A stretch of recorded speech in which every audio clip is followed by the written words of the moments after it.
मास ज्येष्ठ शुक्ला नवमी है और कल गंगा दशहरा है। यद्यपि गंगा दशहरा शुद्ध जेठ में आना चाहिए, लेकिन शास्त्रीय प्रमाण है कि यदि ज्येष्ठ मास अधिक हो, पुरुषोत्तम हो, तो उसमें शुक्ल पक्ष में ही गंगा दशहरा मनाना चाहिए। तो एक प्रकार से गंगा दशहरा कल ही है।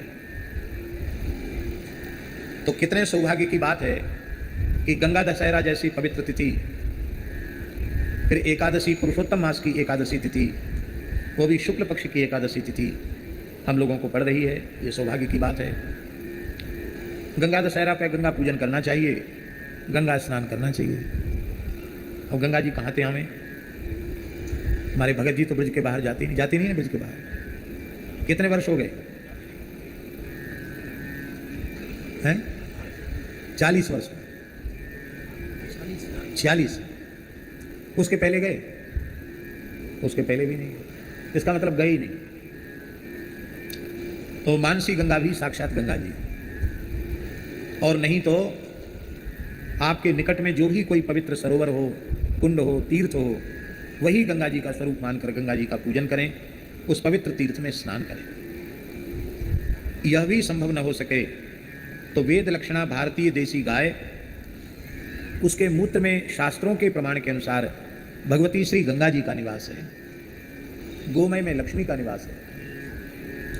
इसलिए गोबर गोमूत्र से स्नान कर लो तो आप समझ लेना कि आप गंगा जी जहाँ से निकली ना गोमुख, आपका गोमुख स्नान हो गया।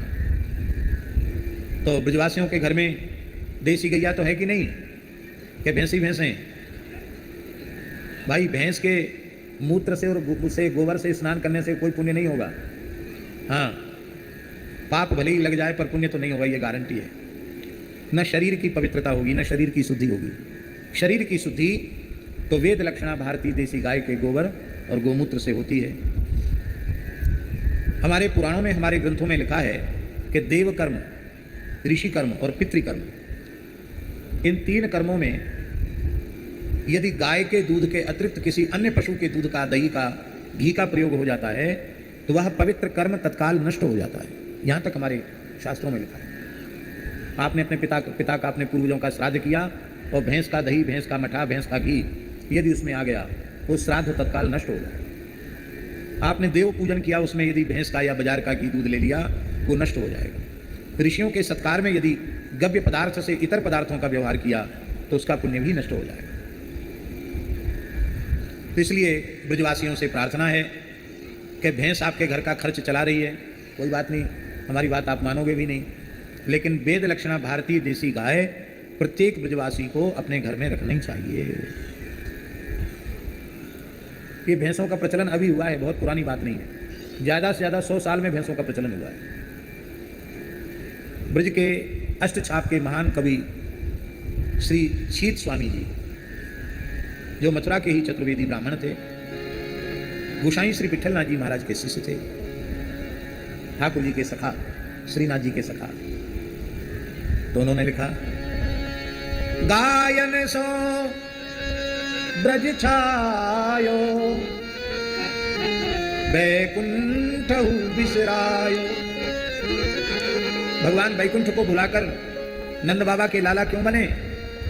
गायन सो ब्रज छायो, इसलिए बैकुंठ बिसरायो। गायन के हेतु गिरी कर ले उठावे। गोवर्धन धारण क्यों किया ठाकुर जी ने? गायन के हेतु गिरी कर ले उठावे। आगे गाय पाछे गाय, गीत गाय गाय, आगे गाय पाछे गाय, गीत गाय, आगे गाय पाछे गाय, गीत गाय, भूत गाय, आगे गाय पाछे गाय, गीत गाय, भूत गाय। गाय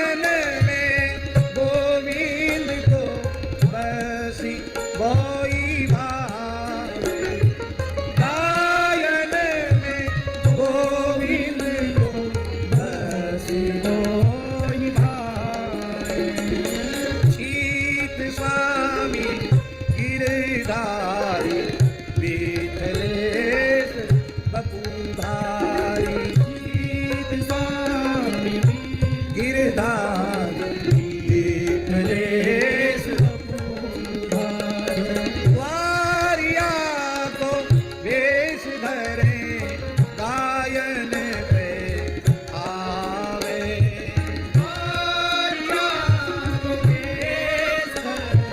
गायन पे आगे गाय पाछे गाय गीत गाय रूप गाय।